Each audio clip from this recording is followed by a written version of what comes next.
Bismillahirrahmanirrahim. Assalamualaikum warahmatullahi wabarakatuh. Jom ke channel Cikgu Alias. Kita berkongsi ilmu. Semoga bermanfaat untuk semua. Jangan lupa tekan like, share dan subscribe. Bismillahirrahmanirrahim. Assalamualaikum warahmatullahi wabarakatuh. Alhamdulillah. Terima kasih kepada semua murid-murid yang sudi mengunjungi channel Cikgu Alias untuk belajar bahasa Melayu. Baiklah, Cikgu doakan semoga kamu semua dalam keadaan sihat dan terus bersemangat untuk meneruskan pembelajaran di rumah. Baik, hari ini kita nak belajar tema 5 unit 14. Kamu boleh rujuk dalam buku teks muka surat 96 dan 97. Tajuknya Megahnya Jalur Gemilang. Pasti kamu tahu jalur gemilang itu apa. Ya, bendera Malaysia kita. Baik, jom kita mulakan. Sebelum kita mulakan belajar, eloklah kita tahu dulu sedikit sebanyak mengenai maklumat pelajaran pada hari ini. Okey. SK-nya 2.1, membaca, memahami dan menaakul bahan multimedia. Okey. Kemudian SP pula 2.2.1, membaca dan memahami bahan grafik daripada multimedia untuk membuat gambaran. Okey, objektifnya murid dapat membaca petikan dan melengkapkan 3 dari 5 maklumat ke dalam bentuk grafik setelah membaca petikan. Okey, untuk guru mata pelajaran masing-masing bergantunglah apa yang tugasan guru kamu bagilah. Okey, video ni cikgu bagi sedikit gambaran dan penerangan mengenai tajuk kita hari ini. Oh, maafkan cikgu ya. Tajuk ni cikgu tak tukar. Okey, megahnya bendera Malaysia. Okey, ni salah. Okey. Baik. Kita tengok yang seterusnya. Okey, aktiviti yang pertama membaca maklumat yang terdapat pada bahan multimedia. Mari kita lihat maklumat yang terdapat dalam buku teks tersebut. Okey, Zara dan kawan-kawannya mencari maklumat tentang jalur gemilang di perpustakaan sekolah. Apa maklumat yang dapat dia perolehi di perpustakaan sekolah? Okey, yang pertama, cara menggantung bendera. Inilah cara menggantung bendera yang betul. Okey, cara nak mengibarkan bendera jalur gemilang. Ini bendera bersaiz biasa. Kita kena gantung dalam keadaan begini. Seterusnya, bendera jenis gegantung. Bendera jenis gegantung perlu digantung segini. Tak boleh macam ni ya, anak bulan di atas, bintang di bawahnya, tak boleh. Bendera saiz biasa tidak boleh digantung seperti gegantung. Kamu ambil bendera ni, kamu nak gantung macam ni, tak boleh. Okey, kena cari bendera gegantung. Macam ni bentuk dia. Okey. Gegantung jalur gemilang yang digantung adalah membujur dari atas ke bawah. Okey, daripada atas ke bawah. Tak boleh yang bawah ni duduk kat atas ni duduk kat bawah, tak boleh. Salah ya. Dan bendera yang berbentuk melintang pun tak boleh gantung tergantung semacam ni. Ni salah. Okey. Seterusnya, jalur gemilang yang dikibarkan perlu mengikut susunan yang betul. Susunan seperti ini digunakan pada hari biasa dan hari kebesaran persekutuan. Mesti kita mesti susun dengan cara yang betul kedudukan dia. Kalau ada 2-3 bendera lah, contohnya begini. Bendera Malaysia berada di tengah atau di sebelah kiri dan kanannya adalah bendera negeri masing-masing, negeri Perak ke, Johor ke, Kelantan ke, Terengganu ke dan apa sajalah. Okey, sekiranya ada 3 bendera bendera Malaysia akan berada di tengah-tengah. Kemudian di kanannya adalah bendera institusi atau jabatan atau bendera sekolah dan di sebelah kirinya bendera negeri. Ini kerana kamu kena ambil maklum. Kalau kamu perasan siapa yang pernah berada di perhimpunan pagi kan, mesti dia tengok kita naikkan 3 bendera di sekolah kan. Betul tak? Cuba kamu ingat. Okey, seterusnya. Okey, ini bendera. Untuk apa ni, cuba kamu lihat. Pernah tak kamu lakukan aktiviti seperti ini di sekolah? Berarakan kan? Okey, mari kita lihat. Jalur gemilang perlu mendahului benda-benda lain ketika dibawa secara sebaris semasa perarakan. Okey, bawa dulu bendera Malaysia, bawalah bendera yang lain. Okey, bendera negeri ke, bendera berhijau ke dan sebagainya. Bendera Malaysia mesti berada di hadapan. Nak menunjukkan kita sayang dan hormat bendera kita dan negara kita. Okey, seterusnya, jalur gemilang adalah dikibarkan pada tiang yang condong ke arah jalan raya, di rumah ataupun di kedai. Contohnya macam ni.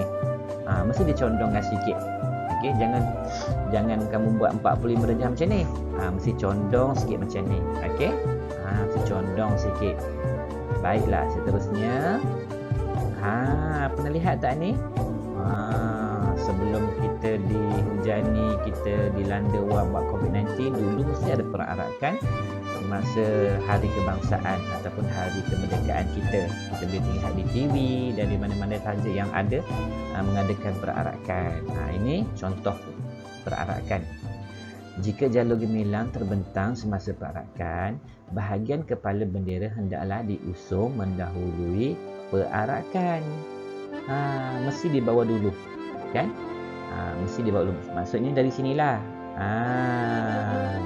Tak boleh bawa mengundur. Salah.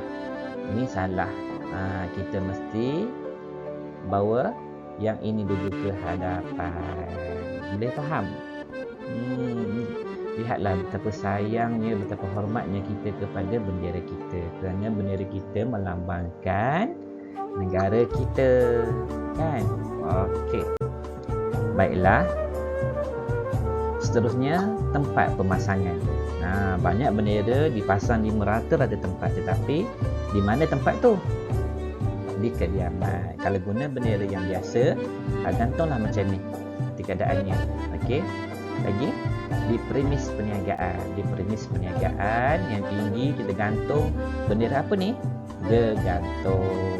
Bagus. Seterusnya, di bangunan pejabat. Biasanya kamu lihat di bangunan yang terdapat di Putrajaya, bangunan yang besar-besar, mereka gantung bendera yang besar. Okey, macam ni. Seterusnya bangunan sekolah. Di sekolah kita pun terdapat bendera di pintu pagar, kan? Okey. Seterusnya pengangkutan. Kalau kamu lihat di tempat-tempat yang ada bot-bot nelayan, mereka akan pasang negara Malaysia, bendera negara Malaysia. Cuba lihat. Bendera Malaysia berada di atas, kemudian diikuti bendera negeri. Negeri apa ni? Negeri Terengganu. Okey. Ini sedikit maklumat tambahan mengenai jalur gemilang kita. Tahukah anda asal-usul bendera Malaysia? Siapa yang mencipta bendera negara kita ni? Inilah orangnya. Rekaan Muhammad Hamzah, iaitu bekas arkitek Jabatan Kerja Raya Negeri Johor. Inilah yang mencipta bendera Malaysia. Masa itu ada pertandingan siapa yang nak mencipta bendera negara kita. Jadi dia ni pun salah seorang yang mengikuti penyertaan tersebut, pertandingan tu. Okey. Dan apabila diumumkan, bendera beliau lah yang mendapat tempat di hati pemimpin kita. Okey, ini pereka jalur gemilang Muhammad bin Hamzah pada asalnya. Ini reka bentuk asal dia. Kemudian dipinda, diolah sikit, tukar bentuk macam ni. Kemudian kita ubah lagi jadi sebelah jalur. Nampak ni sebelah jalur. Pada tahun 1997, dan akhirnya inilah bendera yang terkini. Pada tahun 1963 kita dah bertukar jadi 14 jalur. Kenapa 14 jalur? Kerana terdapat 14 buah negeri di Malaysia. Inilah asalnya. Reka bentuk asal, tetapi tidak banyak berubah, kan? Kecuali bintang dan jalurnya saja ditambah. Baiklah, ini sedikit maklumat tambahan. Okey, untuk kamu tahu asal usul bendera kita dan siapa yang mencipta bendera negara kita. Dan maklumat terakhir, warnanya. Kenapa ada warna biru? Kenapa ada warna kuning? Kenapa ada warna merah dan warna putih? Cuba kamu lihat di sini. Biru tua melambangkan perpaduan rakyat Malaysia yang berbilang kaum. Di Malaysia ni kita ada banyak kaum, Melayu, Cina, India dan sebagainya, kan? Kemudian warna kuning. Kuning ni bermaksud kedaulatan raja berperlembagaan. Kita ada raja. Setiap negeri kita ada raja. Jadi menunjukkan kedaulatan raja kita yang berperlembagaan. Kemudian letakkan warna merah. Kenapa warna merah? Merah melambangkan keberanian dan bersedia dalam menghadapi segala rintangan.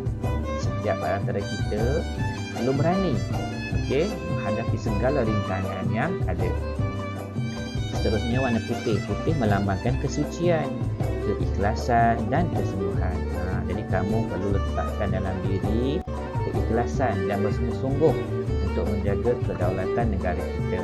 Jangan mencemarkan negara kita, jangan buruk-burukkan negara kita kepada negara luar. Okey. Kemudian ada anak bulan. Anak bulan ni bawa maksud Islam sebagai agama rasmi negara. Okey, sebagai agama rasmi. Tetapi agama lain yang ada di negara kita boleh diamalkan sebab mereka itu adalah agama asal usul mereka, nenek moyang mereka. Okey. Seterusnya bintang pecah 14. Kenapa 14? Menunjukkan perpaduan 13 buah negeri dan kerajaan persekutuan. Okey. Sekarang kamu dah dapat sedikit maklumat mengenai jaga gemilang. Bila ditanya, tahu tak asal usul? Tahu. Siapa yang mencipta negara bendera Malaysia? Dah tahu. Kenapa ada warna biru? Dah tahu. Okey. Baiklah, setakat ini sahaja maklumat tambahan diberikan oleh cikgu untuk kamu semua. Mudah-mudahan ilmu ini bermanfaat untuk kamu semua di masa akan datang dan menjadi rakyat Malaysia yang sayangkan negara kita. Okey, sekadar itu saja. Terima kasih kerana mengunjungi channel Cikgu Ala. Jangan lupa tekan like, share dan subscribe. Okey, selamat belajar. Assalamualaikum warahmatullahi wabarakatuh.